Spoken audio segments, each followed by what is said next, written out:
Hello everyone, as an introduction to today's halacha, I wanted to bring to our attention the idea from the Torah, which is not paskened by all the Rishonim, but we'll discuss it anyway.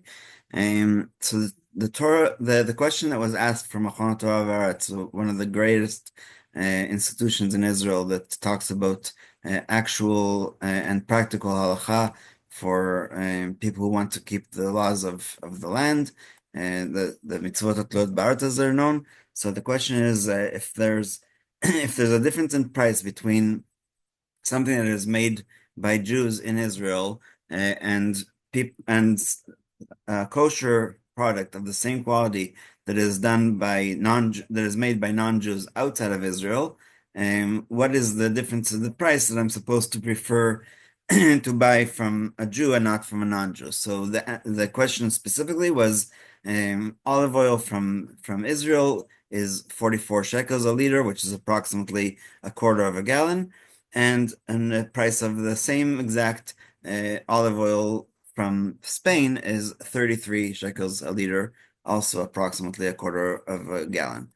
So the answer that Rabbi Yishon gives is that it says in the Torah, in Vayikra, Leviticus 25:14, that if you sell something to your fellow neighbor or friend, or or if you buy something from your friend, we are forbidden to wrong or to fraud each other. So in that context, the midrash that Rashi brings, a halachic midrash, is whence can it be derived that if you sell anything, you should sell it to your Israelite fellow man, meaning a Jew, from the scripture states, and if you sell la'amitecha, sell it to one that is associated with you by nationality. And whence can it be derived that if you intend to buy anything, that you should buy it of your Israelite fellow? Also from what scripture states, or kanomi amitecha, if you buy from amitecha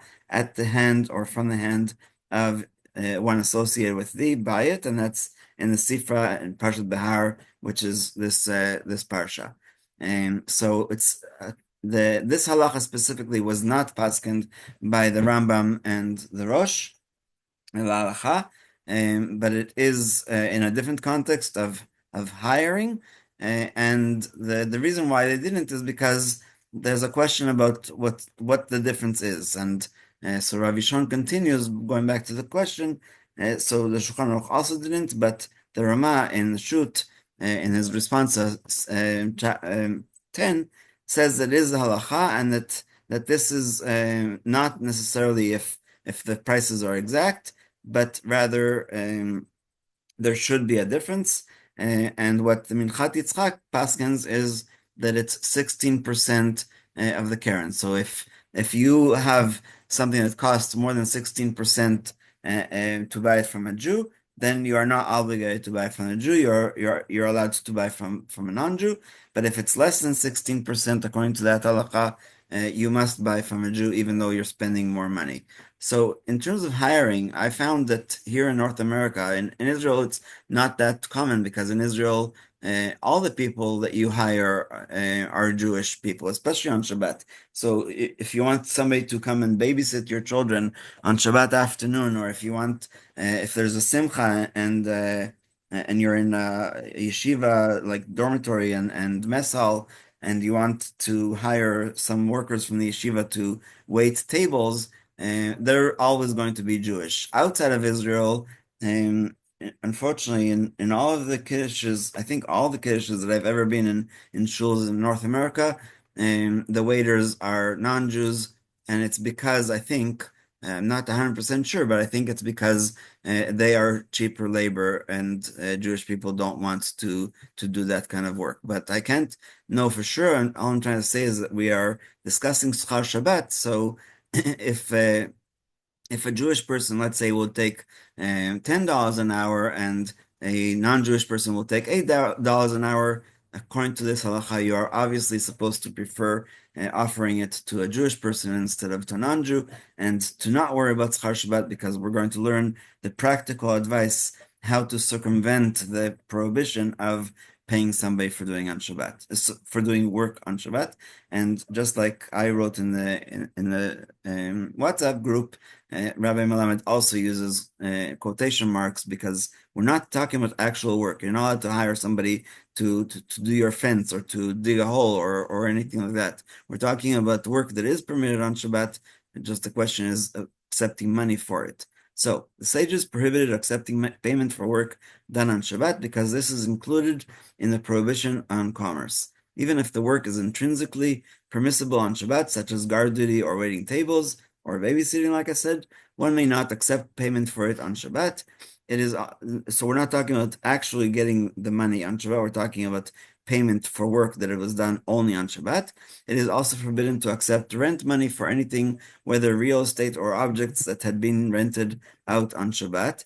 Even b'diavad, one may not benefit from money paid for any service rendered on Shabbat. So that's even more chamur than cooking for you on Shabbat, because you are allowed to enjoy what was cooked for you on Shabbat after the time that passes on Motzei Shabbos for it to have been done as if it was done after Shabbos. In contrast, and this is the practical advice, payment for work done on Shabbat may be subsumed, that's a new word for me, within weekday payment. For example, an agreement may stipulate that a worker will do guard duty or wait tables for a few hours before or after Shabbat, as well as on Shabbat itself, even though in reality most of the hours were on Shabbat and the payment is primarily for those hours. As long as an agreement was reached before the work started that the employee would also work on Saturday night, the compensation covers the hours worked during the week as well as those on Shabbat. Thus, the Shabbat payment is subsumed within the weekday payment. However, if an agreement was not reached before the work started, then even if the employee did work after Shabbat as well, each workday stands on its own. The payment for Shabbat work cannot be subsumed within the payment for weekday work, and the worker thus may not accept the payment. So I think that is very practical, and all that has to be is a conversation between the person employing and the person being employed. And so, like I said, in yeshivas where they do have Shabbos for guests, on the off Shabbos of the young men of the yeshiva, and stuff like that, that is a practical idea. First of all, they have to set up the tables, and they have to clean up, and they have to maybe even have help with cooking. So all of that is proper.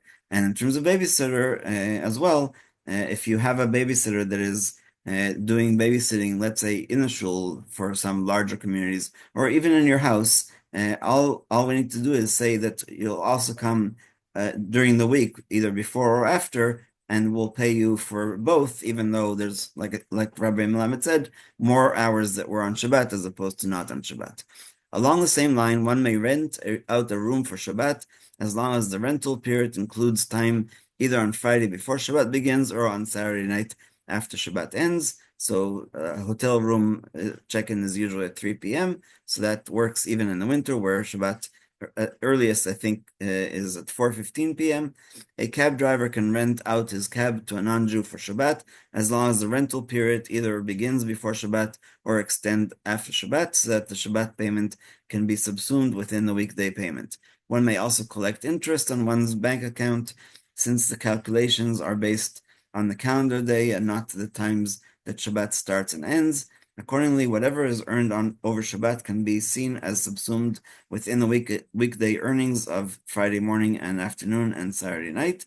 And I'll just say that there was a big question in the 90s about the Bank of Mizrahi, which is, I think, the only religious-owned bank in Israel, where they actually decided to not allow the ATMs to work on Shabbat. So they put into the program of the ATM that you cannot withdraw money on Shabbat, even if you're a non-Jew and you have an account or some other way of getting it. The Bank of Mizrahi ATMs are closed on Shabbat.